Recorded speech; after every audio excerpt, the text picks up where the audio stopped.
of Information, an advocate of the High Court of Kenya, and I will let him to introduce himself. Welcome, Wakili. Thank you. Thank you. Good evening to our viewers. My name is Owino PH Onyango. I am an advocate of the High Court of Kenya. I practice dispute resolution. I basically just going to court, especially commercial litigation. I do a lot of work around employment, constitutional law, rule of law, democratization processes, right and the right and freedom of right to privacy, and anything constitutional law and public law. Asante Wakili, thank you for coming. Do you prefer we call you Owino or we call you Onyango? Owino is perfect. Mr. Owino, welcome. Yes. You can take us through now and tell us what is this fundamental right of freedom of expression as provided for under Article 33 of the Constitution. What is this right that Kenyans must enjoy? Thank you.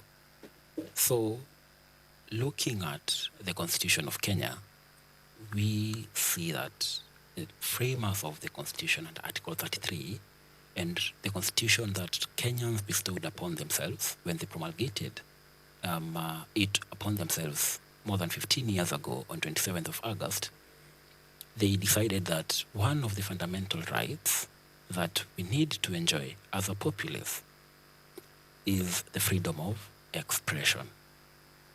When you, these rights, looking at the Constitution, a Constitution it provides the fabric of the society.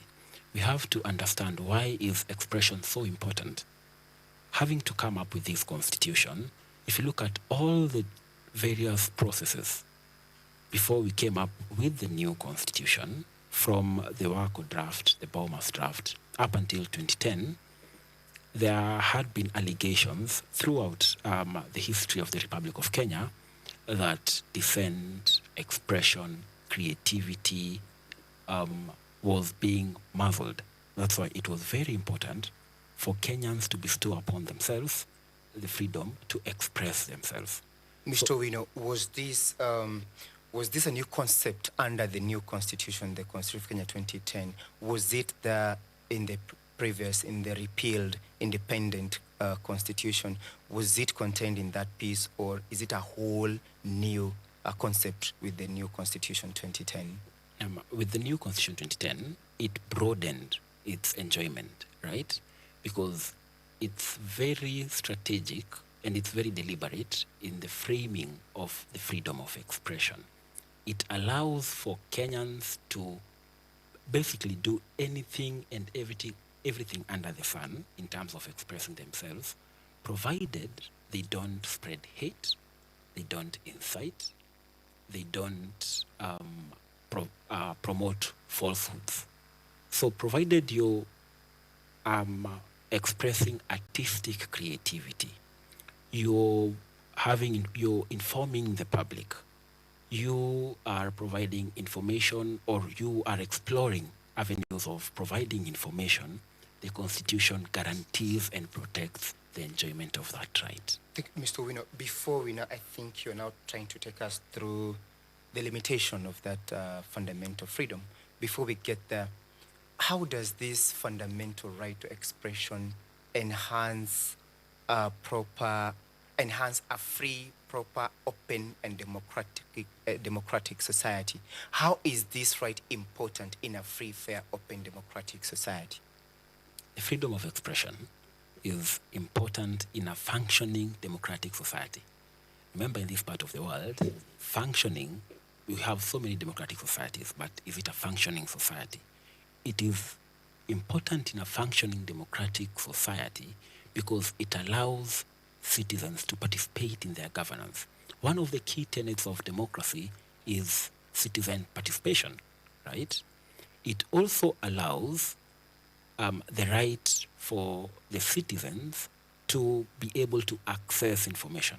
You can't look at freedom of expression in its own. You have to look at interrelated rights under the freedom of expression, because even under the Constitution, freedom of expression includes the right to impart and disseminate information. Correct. Which is a correlated now right under the right to information.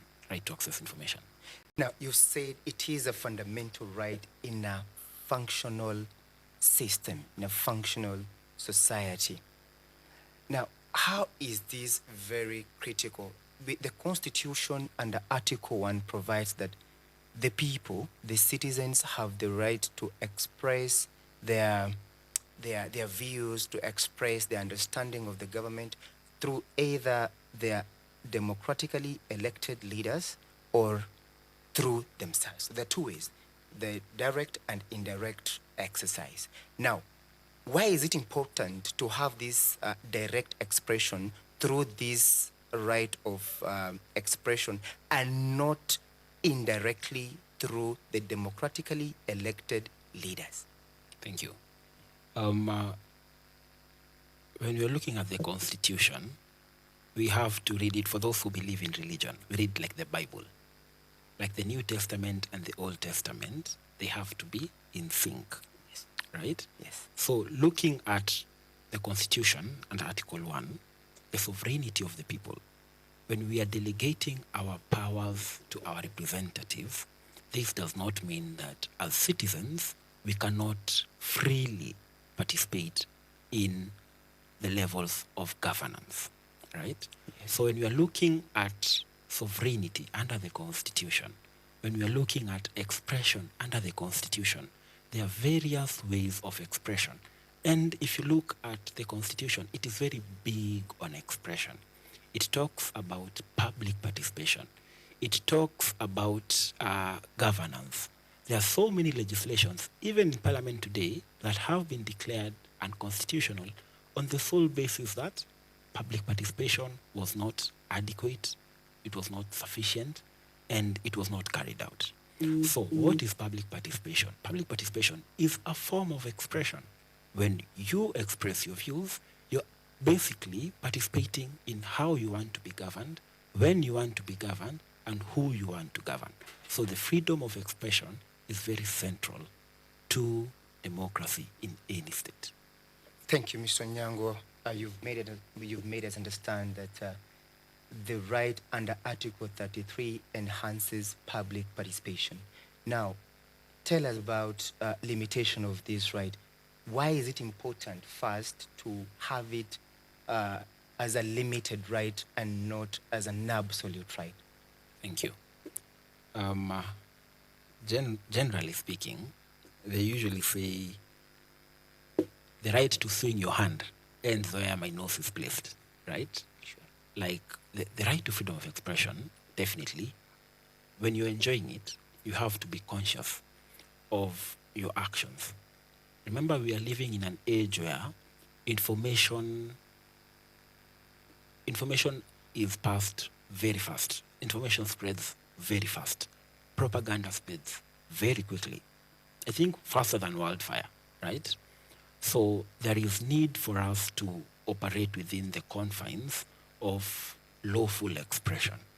What the Constitution envisages is that when you're expressing yourself, you should limit your expression not to include hate, incitement to violence, propaganda for war, or any other expression that would infringe upon another person's right. If you look at the choice of the limitation, even under the Constitution, it explains our background and our history as a nation. Propaganda, incitement to violence, war. Remember, when we were coming up with the Constitution in 2010, it was right after the country had experienced one of its lowest, actually, potentially its lowest moments in history. That's why expression needs to be limited, not to cover those areas. Now, talking about the limitation within the same breath, the Constitution under the same Article 33 does not provide for offenses that are pegged or that are intertwined to derogating or violating the limited right to expression under that Article 33. We have now witnessed in 2018 there was an enactment of a statute, that is the Computer Misuse and Cybercrimes Act, that has come to establish offenses that are related to misuse of computer and cybercrime. how do you marry these offenses established under that act with the limitation of that act in the Constitution? What is the nexus, or what is the relationship between the offenses and the limitation? Okay, thank you. So, as you've correctly put, the Constitution does not per se outline the offenses, right? But under the Constitution, it allows for Parliament to come up with legislations that would enhance the enjoyment of these rights. So one of the legislation that enhances the enjoyment of the freedom of expression is the Computer Misuse and Cybercrimes Act, right? Yes. So looking at the act, the intention was to regulate, first of all, dissemination of information. It was to regulate misuse of information. It was to regulate use of information to spread propaganda, to spread ethnic hate, to spread violence, or to facilitate violence. So this was the idea behind coming up with the Computer Misuse and Cybercrimes Act. So to come back to your question, how does this fit into Article 33? So Article 33 is the root of the provisions of the freedom of expression. Now, the legislation, like Computer Misuse and Cybercrimes Act, they are the branches or the leaves that stem from the root. Speaking of the same act, Wakili, a quick read of a few of the provisions, and most importantly, Section 3 provides for the objectives of the act. Among the objectives is that this act is supposed to protect swift and smooth enjoyment of the right and fundamental freedom of expression as provided for under Article 33 of the Constitution. Now, has this act achieved its object of, among key things, protecting the enjoyment of that right, or it's become more punitive than protective? Okay. Generally, again, the Act has tried to regulate the enjoyment of these rights. But from what the courts have interpreted, the clauses or other sections in the Act have been interpreted to be more punitive than what is necessary. Remember, when the Act was coming into place, it was intended to ensure that there is no false publication, right? You don't share information that amounts to propaganda. You don't share information that would defame a public official. So the Act criminalizes actions under freedom of expression that the Constitution would ordinarily frown upon. But consistently, we are seeing that the Act is being used to weaponize dissent. It's being used to weaponize the free enjoyment of social media. While there are good provisions within the same Act that enhance the enjoyment of the freedom of expression, access to information, and every other related right, we see within the Act, and these are settled matters of the law because courts have interpreted that certain provisions within the Act limit the enjoyment of the freedom of expression.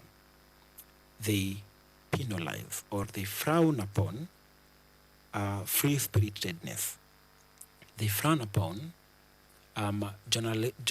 journalistic tendencies, free journalistic tendencies. Times without number, we've seen media personalities or even media stations coming into crosshairs with the executive because of actions which would ordinarily be protected under the realm of the practice of journalism, but have been prohibited under the Act. What stands out the most from the Act is that most of these offenses, they are very broad. They are very broad, such that you can't really point to what constitutes an offense in the Act by a first look, right? While intentionally, legislation is intended to be vague to allow room for interpretation, courts have said that this act is overly broad, especially when it outlines offenses. And that is now the lacuna that the government is using, or the executive is using, to weaponize dissent. Thank you, Mr. Onyango. Wakili here telling us that the act, the Computer Misuse and Cybercrimes Act, is becoming more punitive than protective. And Council, we shall proceed from there. I'm directed that we are supposed to take our first break. So before we come back, keep interacting with us, keep tweeting us, keep watching us on YouTube, and keep also sending us your views, questions, and reviews through Instagram. Law Matters takes a short break. We shall be right back.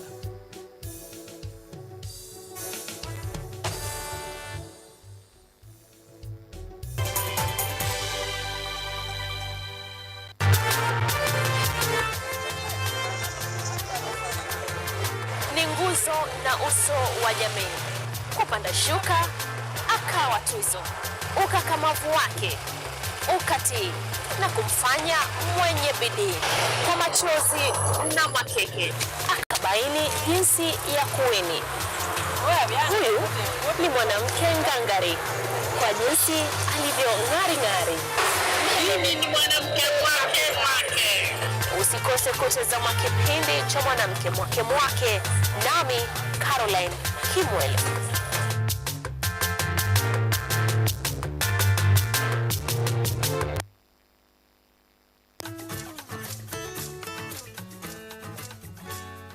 Hi, my name is Stella Tioi. Jina langu naitwa Okemwa Mukwa James. This is Mandela Gaya. Ugonjwa ulipokuja ulichukua siku 3 ukaniweka in coma. 20 wamezikwa, 2 ndio wako hai. I don't even know how it feels to see. I feel like I cannot express myself well the way somebody who can walk can actually express themselves. Ilichukua muda mwingi mrefu tena mpana ili kuikubali kwamba mimi siwezi tembea tena. I've come to actually accept myself. Ukijaribu kumsimamisha mtu umwambie tafadhali nionyeshe njia, They find it quite strange talking to you. We should just make schools integrated Inclusive setups. by providing the right facilities.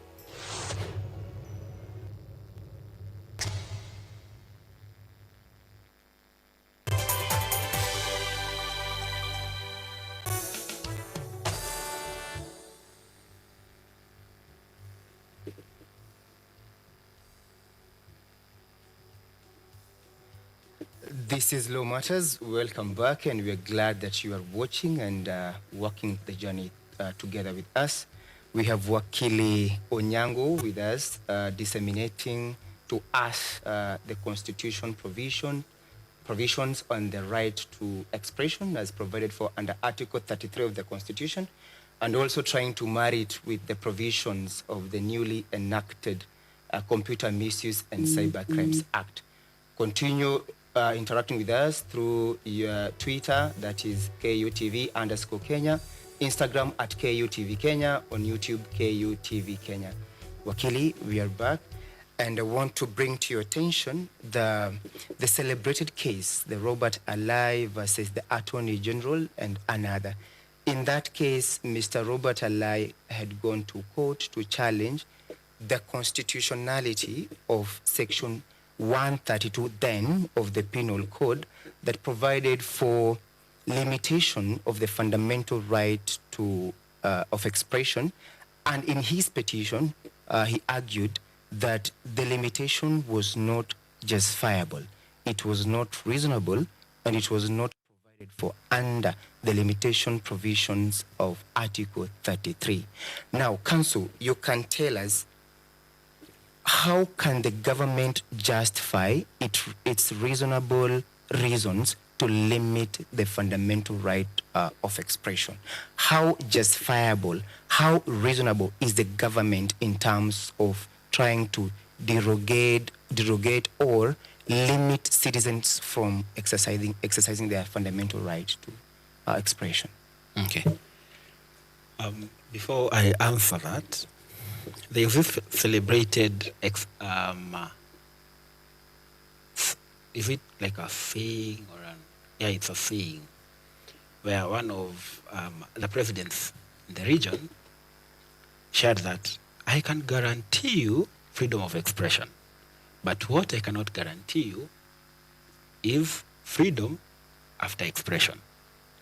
So from time immemorial, and this is a saying that has existed more than 3-4 decades, because it's been, the person who said it is not longer with us, right, within the region.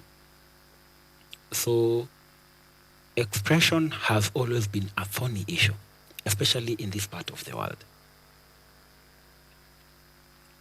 As leaders, rather leaders, they like expression to the extent that it praises their actions.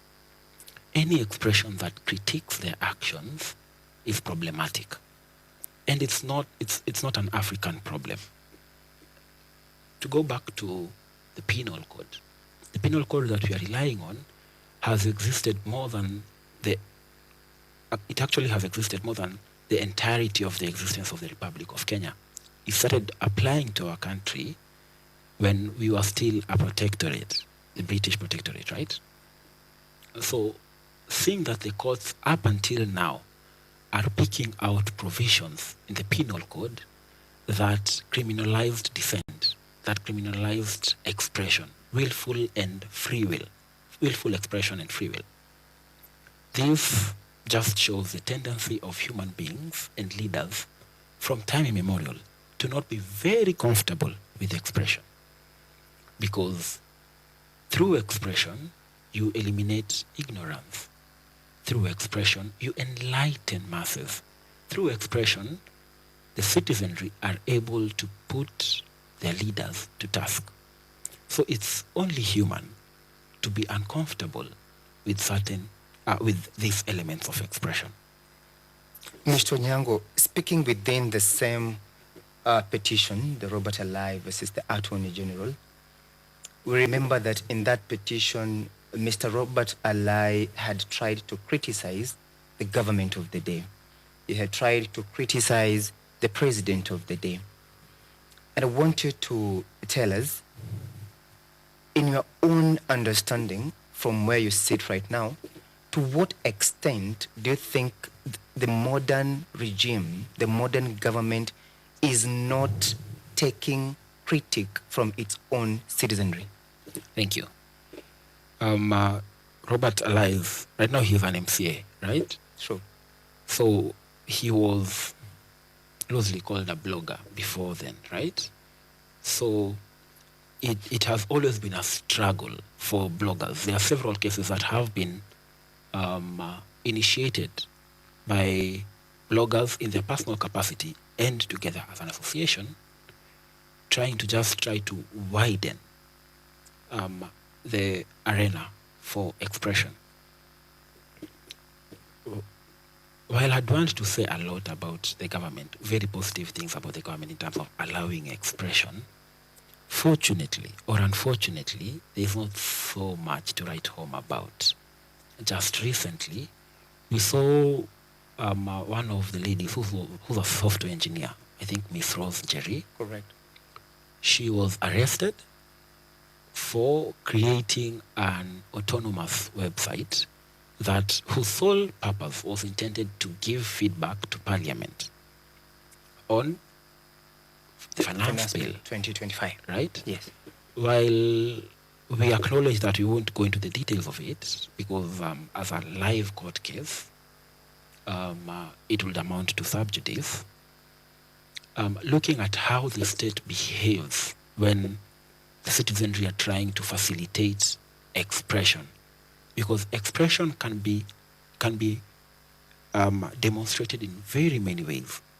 What the young lady what Rose Jerry was doing was trying to create a platform for Kenyans to express themselves on the proposed finance bill. And finance bill right now in Kenya, after the events of June last year, it's something that people had been looking forward to. It's something that even the political circle has treaded very carefully this time. We are not getting the comments we used to get that we used to get last year, just before the whole June 2024, June 25th scenario happened, like the protests, and which led to protesters scaling down parliament. So this year, Kenyans were eagerly anticipating to see what would be the finance bill. So a Kenyan decided to put up a website that would allow Kenyans to participate. And because she put up this website, she was arrested. She has been charged in court. The case is ongoing. And the offense in which she was arrested with, I think she was arrested with an offense under Section 16 years of the Act. Of the Act, yes. That she is creating a system where the website of Parliament would be overloaded, right? And once it's overloaded, it won't function, it will malfunction. That's a crime.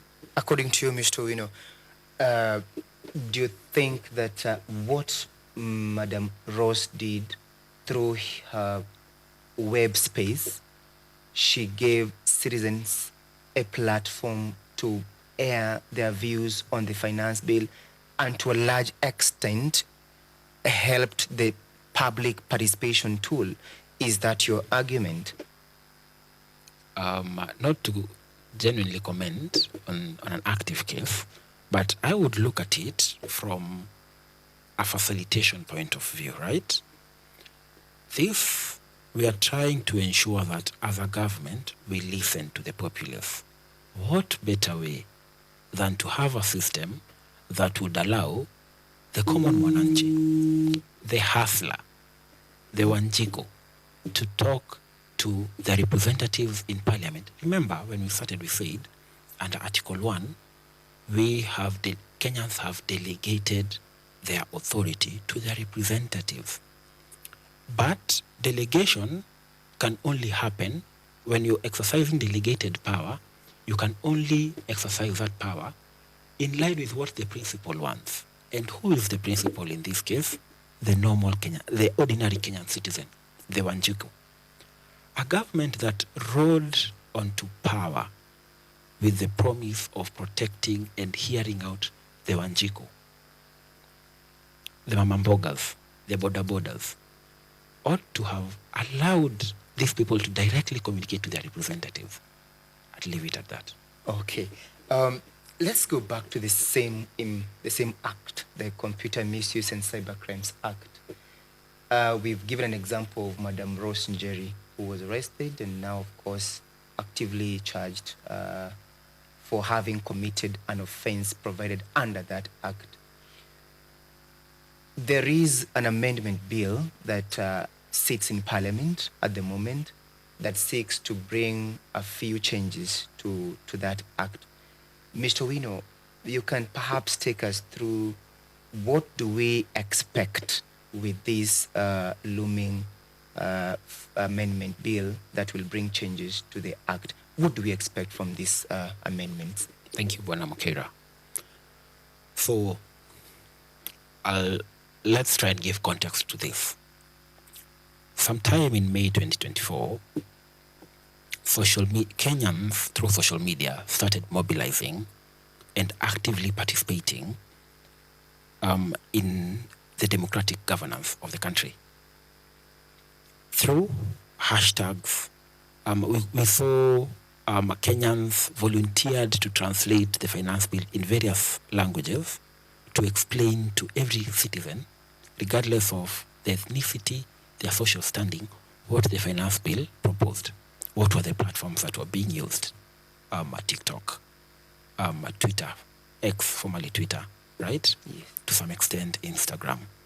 So social media last year was being used as a mobilization tool. So fast forward to December to late last year now, because of the transpirations of May and June 2024, now Parliament decided, I think we have to craft a law that would help Kenyans enjoy social media, quote unquote. So they came up with the bill. what this bill technically does, it increases the offenses under the Computer and Cybercrimes Act, right? There are now, it restricts digital activism, right? It broadens categories for the offenses. As in, I can't tell you from where I see it, what's the threshold for false publication, criminal liability, under the Act or the proposed amendments. So we are seeing a legislature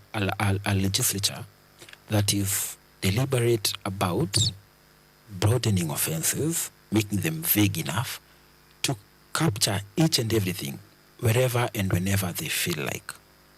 This is the reaction. It's directly an aftermath of 2024 protests.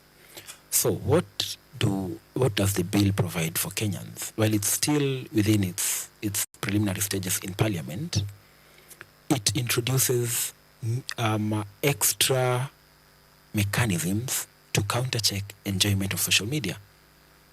We are looking at it. It introduces rather new offenses under the Act. It broadens the existing offenses like false publication, right? Defamation, bullying. Well, these were addressed in the original Act, in the parent Act, Cybercrimes 2014, Computer Misuse and Cybercrimes 2018 rather. What the amendment proposes to do is to broaden now these offenses such that especially digital activism is highly restricted under the new bill. Mr. Wino, if in these amendments the object is to broaden the scope of the offenses as we can read from what is being tabled, how consistent or how constitutional are these amendments vis-a-vis the provisions of the Constitution? How is an amendment bill supposed to be in tandem or to be constitutional or to borrow its validity from the Constitution? Can we say this amendment bill that is now up to broaden the scope of the offenses under that act is derogating from the constitutional spirit of the Constitution? Okay. Fortunately or unfortunately, while we want the judiciary to come and salvage Kenyans, as it has normally and often does, their hands are tied up until when the bill is passed, right?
Baada ya tunatafuta kazi, tunaweza kuanzisha miradi yetu ambayo ingetusaidia kubadilisha maisha ya wazazi wetu. Kwa vijana wenzangu, wengi hawana kazi, lakini ikiwa sisi wenyewe tutajiamini, tunaweza kujiajiri wenyewe. Afrika kwa kweli tuna mahitaji ambayo ukiyasuluhisha unaweza kuathiri watu kwenye bara hili. Bila woga, watu huwa na uzalishaji zaidi, wanajawa na ujasiri, wanakuwa wabunifu na wanakuwa wenye maarifa. Niliamua kuacha kazi. Hata kama sitafanikiwa, nitakuwa nimejaribu, nitakuwa najua haiwezekani. Hakuna kitu cha ajabu hapa. Kila anayepata ufanisi hufanya kazi usiku na mchana. Kitu kitakusukuma na kuwezesha kupata maarifa ambayo hukuwa nayo. Tunajaribu kutengeneza kitu kitakachopita mipaka ya nchi hii. Ikiwa unataka kubadilisha ulimwengu, anza na nyumbani.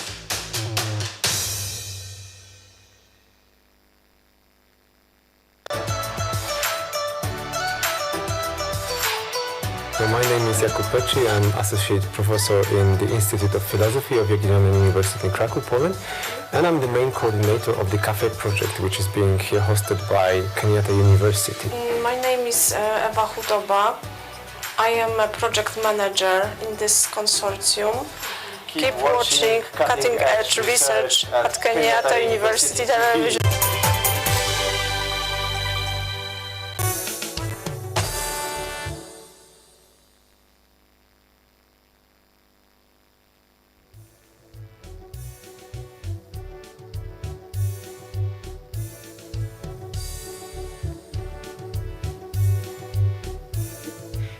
Apologies, viewers. We had a slight technical error, but we are back. No matters. Continue watching us. Continue following us, sharing your questions, views on Twitter, KUTV_Kenya, Instagram, at KUTV Kenya, on YouTube, KUTV Kenya. We are with Wakili Mr. Owino, and we proceed with demystifying the problems of Computer Misuse and Cybercrimes Act in light of the prevailing situations and the status quo in the country.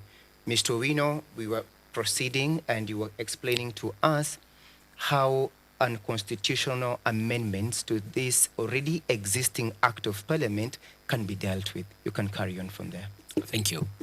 So, what we are seeing in the proposed Bill 2024, the government is deliberately being vague about what's an offense under cybercrimes and computer misuse, right? They're introducing new institutions to regulate dissent. Under the bill, we have the National Critical Infrastructure Institution.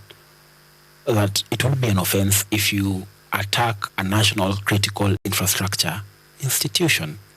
And you wonder, what does it stand for, right? What qualifies as a national critical infrastructure institution, yes, right? So it's very broad.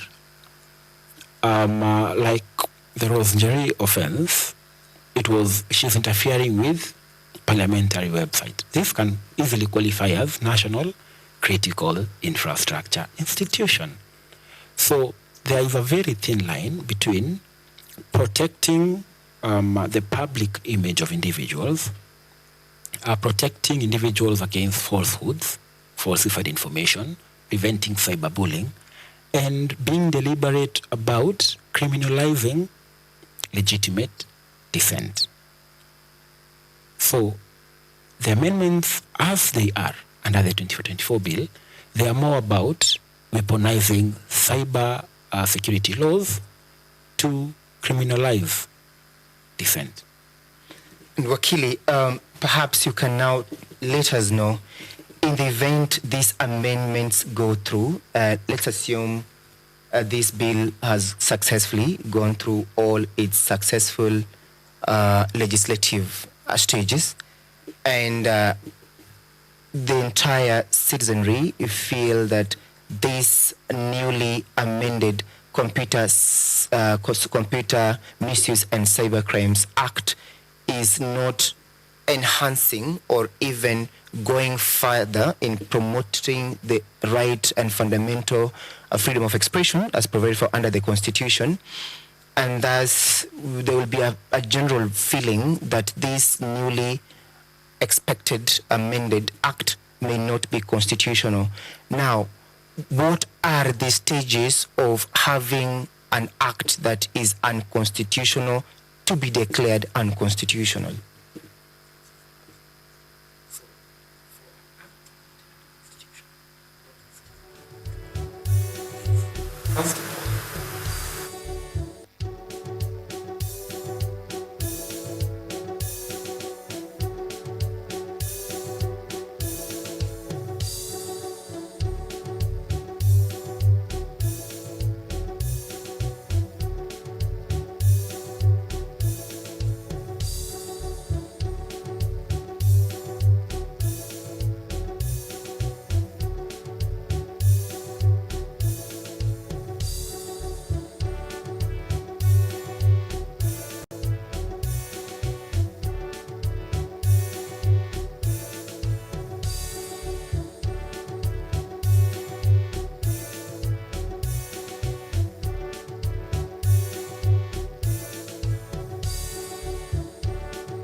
Badala ya kutafuta kazi, tunaweza kuanzisha miradi yetu ambayo ingetusaidia kubadilisha maisha ya wazazi wetu. Kwa vijana wenzangu, wengi hawana kazi, lakini ikiwa sisi wenyewe tutajiamini, tunaweza kujiajiri wenyewe. Afrika kwa kweli tuna mahitaji ambayo ukiyasuluhisha unaweza kuathiri watu kwenye bara hili. Bila uoga, watu huwa na uzalishaji zaidi, wanajawa na ujasiri, wanakuwa wabunifu na wanakuwa wenye maarifa. Niliamua kuacha kazi, hata kama sitafanikiwa, nitakuwa nimejaribu, nitakuwa najua haiwezekani. Hakuna kitu cha ajabu hapa. Kila anayepata ufanisi hufanya kazi usiku na mchana. Kitu kitakusukuma na kuwezesha kupata maarifa ambayo hukuwa nayo. Tunajaribu kutengeneza kitu kitakachopita mipaka ya nchi hii. Ikiwa unataka kubadilisha ulimwengu, anza na nyumbani.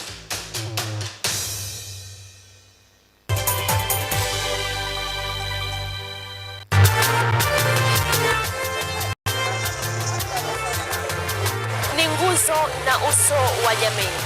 Kupanda shuka akawa tuzo, ukakamavu wake ukatii na kumfanya mwenye bidii, machozi na makeke, akabaini jinsi ya kuwini.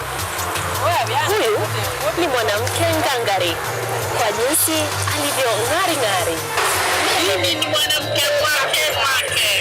Usikose kutazama kipindi cha mwanamke mwake, nami Caroline Kimwele.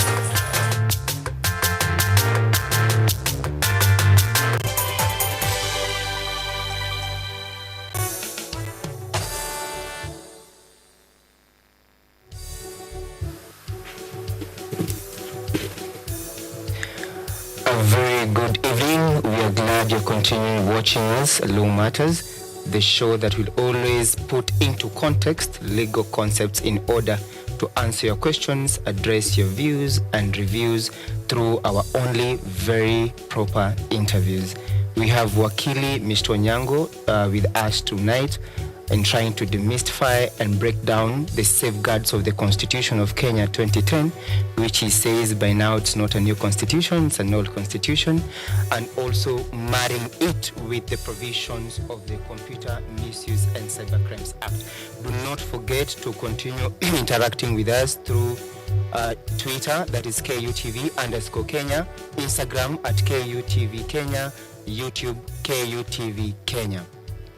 So, Wakili, sometime in 2010, I believe that was on the 4th of August 2010, there was a referendum, and that is the time Kenyans were called to make a vote to whether they want to have a new constitution or retain the repealed or the independent constitution.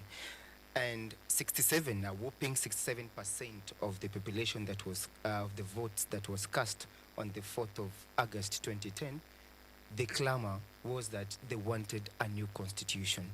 And this new constitution, among the very key things it brought with it, was a very robust Chapter 4 that deals with rights and fundamental freedoms.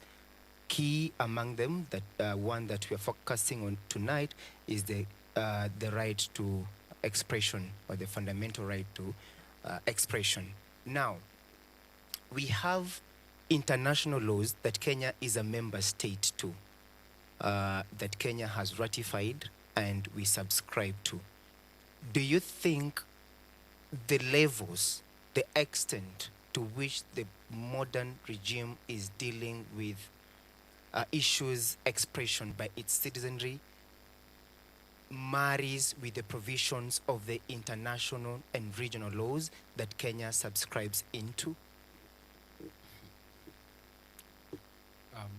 We looking at the standards of the provisions of, for example, the Universal Declaration of Human Rights, we have the African Charter on the rights and on the rights on our rights.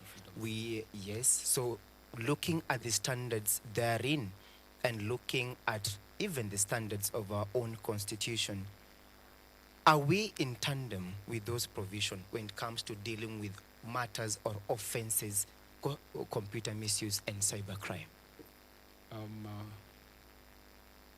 Funny thing, these international treaties or the conventions that we've ratified, they predate the Kenyan Constitution.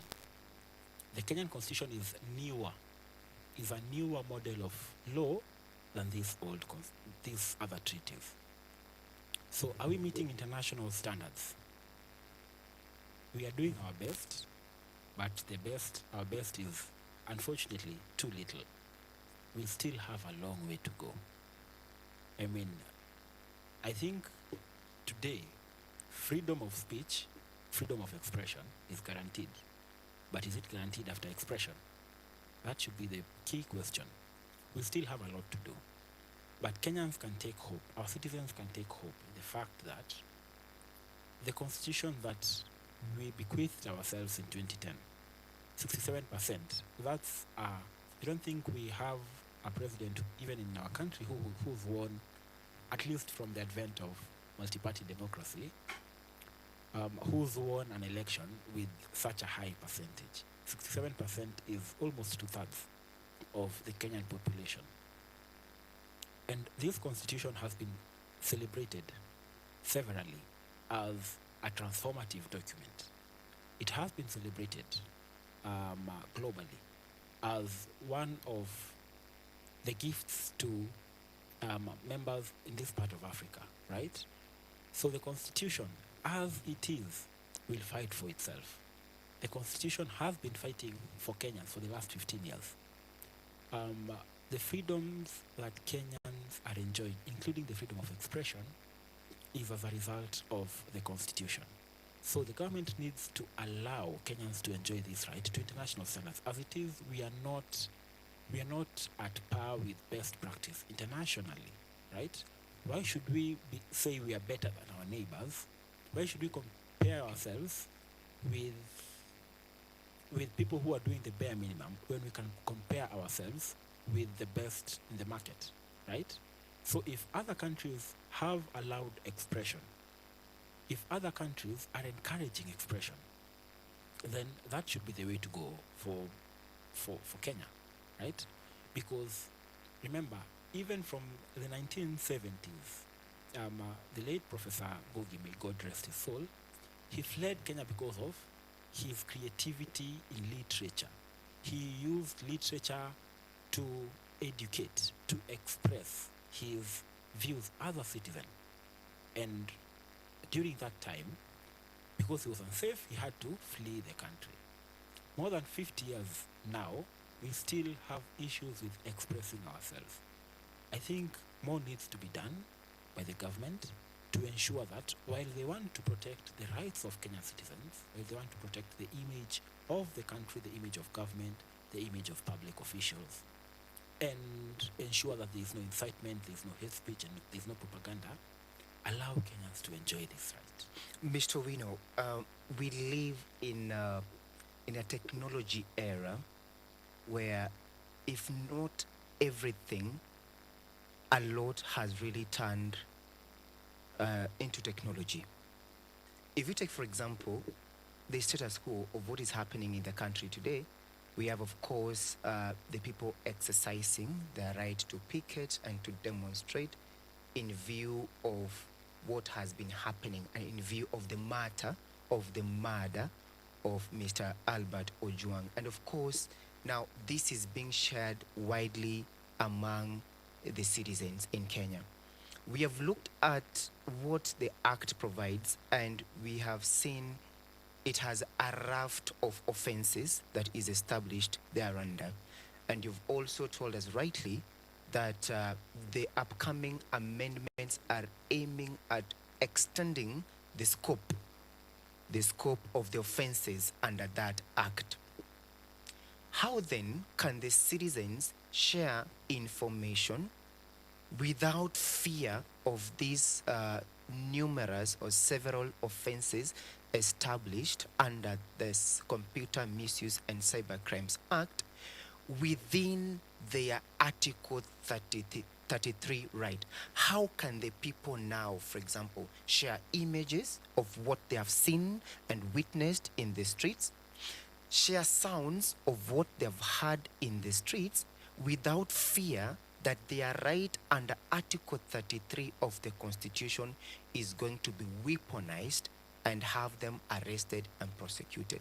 How can the people now exercise that right without the fear? Thank you. With great,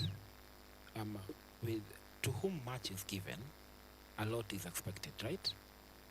Kenyans bear the responsibility of enjoying this right, but within the confines of the law.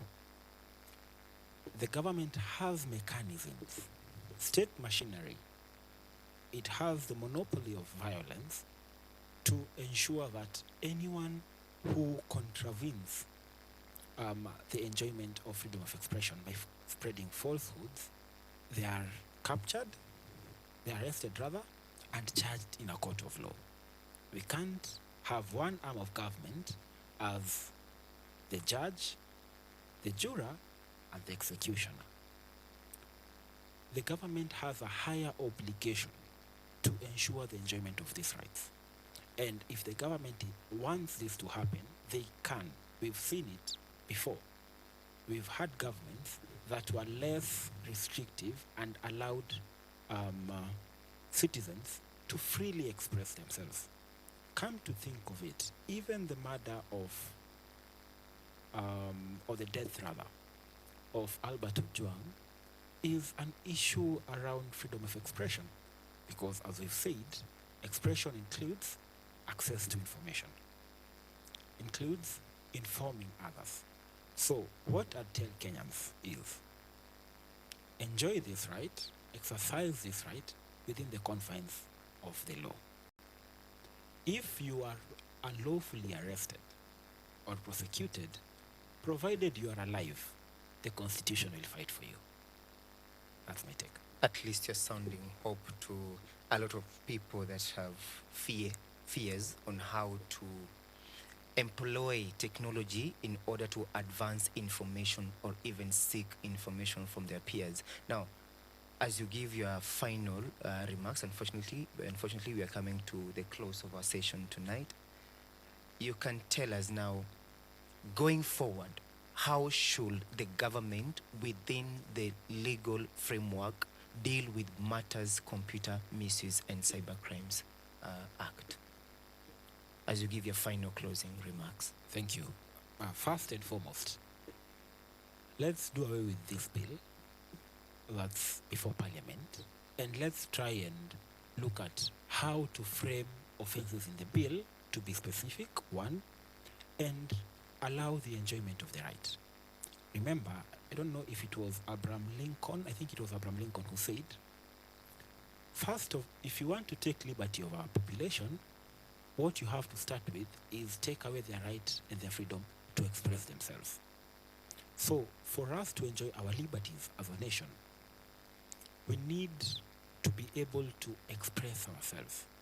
So going forward, the government should allow Kenyans to express themselves, participate freely and openly in matters governance in the country, and anyone who acts or whose actions would exceed like the confines of the law as provided for by the Constitution, propaganda for war, hate speech, incitement, falsehoods, defamation. The government has mechanisms as the greatest holder and as a monopoly of violence. The government has mechanisms to bring these people to book. Don't kill them. Arrest them, take them to court, let them be charged. The government should also train its police officers to ensure that they understand what digital activism is, right? The line, they should stress on the line between digital activism and defamation. Once we understand these things, maybe it's an attitude problem. Once we take away this attitude from the police, maybe we might make progress. Asante sana. Thank you, Council Owino, for your very remarkable closing remarks. Council saying that the government should do away with the intended amendments and let the people enjoy their right of expression as provided for under Article 33 without unnecessary, unreasonable, and unjustifiable limitation. Thank you very much for having been with us through the discussion tonight. Law Matters, a show that will always put into context all the legal concepts in order to address all those questions that you have, your views and reviews. You have been with me, your host, Elvin Onsongo, and until we meet again next week, same day, same time, continue watching your favorite TV, KUTV, and thank you very much and have a great night.